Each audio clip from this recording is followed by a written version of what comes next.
কৃষক বন্ধু প্রকল্পে এমন অনেক মানুষ আছেন যাদের কিন্তু টাকা না পাওয়ার তালিকায় নাম চলে এসেছে। তার কারণ হচ্ছে ব্যাংক অ্যাকাউন্টের সমস্যা।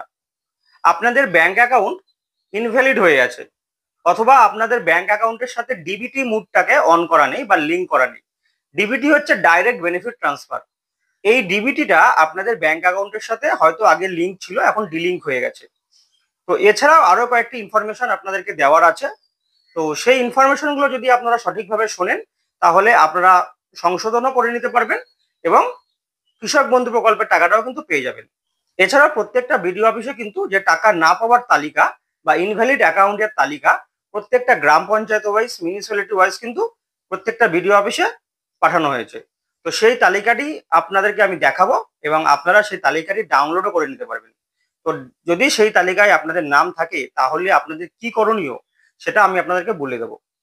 চলুন তাহলে ভিডিওটি এবার শুরু করি।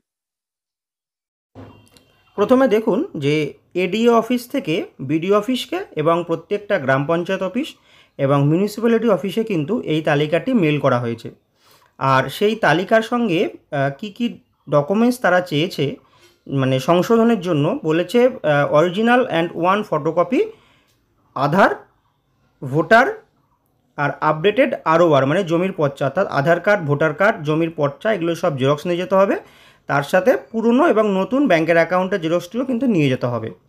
যদি এই তালিকাটা আমি আপনাদের দেখাবো, যদি এই তালিকায় আপনাদের নাম থাকে, তাহলে এই 4-5টা ডকুমেন্টস নিয়ে কিন্তু আপনাদেরকে আপনাদের এলাকার যে এডিও অফিস আছে, তো সেই এডিও অফিসে নিয়ে যাবেন। আমাদের যেরকম শান্তিপুর এডিও অফিস, মানে আমাদের ফুলিয়া সবুজপল্লীতে এডিও অফিসটি, তো যারা শান্তিপুর ব্লকের বাসিন্দা বা মিউনিসিপ্যালিটির বাসিন্দা, তারা কিন্তু ফুলিয়ায় যে এডিও অফিস আছে ফুলিয়া সবুজপল্লীতে, তারা তাদের কাগজপত্রগুলো নিয়ে সেখানে চলে আসবেন।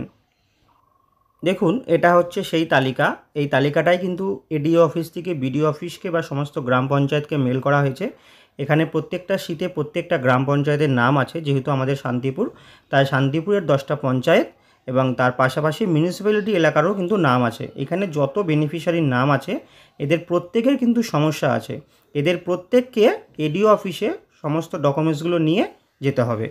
আমি আপনাদেরকে যে তালিকাটি এখন দেখালাম, সেটা কিন্তু শান্তিপুর ব্লকের আন্ডারে যারা বসবাস করেন বা শান্তিপুর মিউনিসিপ্যালিটি আন্ডারে বসবাস করেন তাদের জন্য। অন্য কোনো গ্রাম পঞ্চায়েত বা বিডিও অফিসের তালিকা যদি দেখতে হয়, তাহলে আপনাদেরকে সরাসরি এডিও অফিস বা বিডিও অফিসে গিয়ে যোগাযোগ করতে হবে, কারণ সমস্ত ব্লকের বা সমস্ত পঞ্চায়েতের তালিকা দেখানো আমার পক্ষে তো সম্ভব নয়। যেহেতু শান্তিপুর ব্লকের তালিকা আমি পেয়েছি, তাই শান্তিপুর ব্লকের জন্য এই লিস্টটা আমি দিলাম। বাকিরাও যদি টাকা না পেয়ে থাকেন, তাহলে অবশ্যই কিন্তু আপনাদের যে বিডিও অফিস, সেই বিডিও অফিসের আন্ডারে যেখানে এডিও অফিস আছে, সেই এডিও অফিসে গিয়ে যোগাযোগ করবেন। তো কৃষক বন্ধু সম্পর্কিত যদি আরো কিছু জানার থাকে, তাহলে আমাকে অবশ্যই কমেন্ট করবেন। ভিডিওটি ভালো লাগলে একটা লাইক করবেন। এছাড়াও বিডিও অফিস সম্পর্কিত যদি আপনাদের আরো কোনো কিছু জানার থাকে, তাহলে আমাকে কমেন্ট করুন আর চ্যানেলটিকে সাবস্ক্রাইব করে রাখুন, কারণ বিডিও অফিস সম্পর্কিত সমস্ত ভিডিওই কিন্তু আমি আমার চ্যানেলে আপলোড করে থাকি আর আগামী দিনেও আপলোড করব। আপনাদের যতটা পারি সাহায্য করব। তো আজকের মতো এখানেই শেষ করছি, নতুন ভিডিওতে আবার দেখা হবে।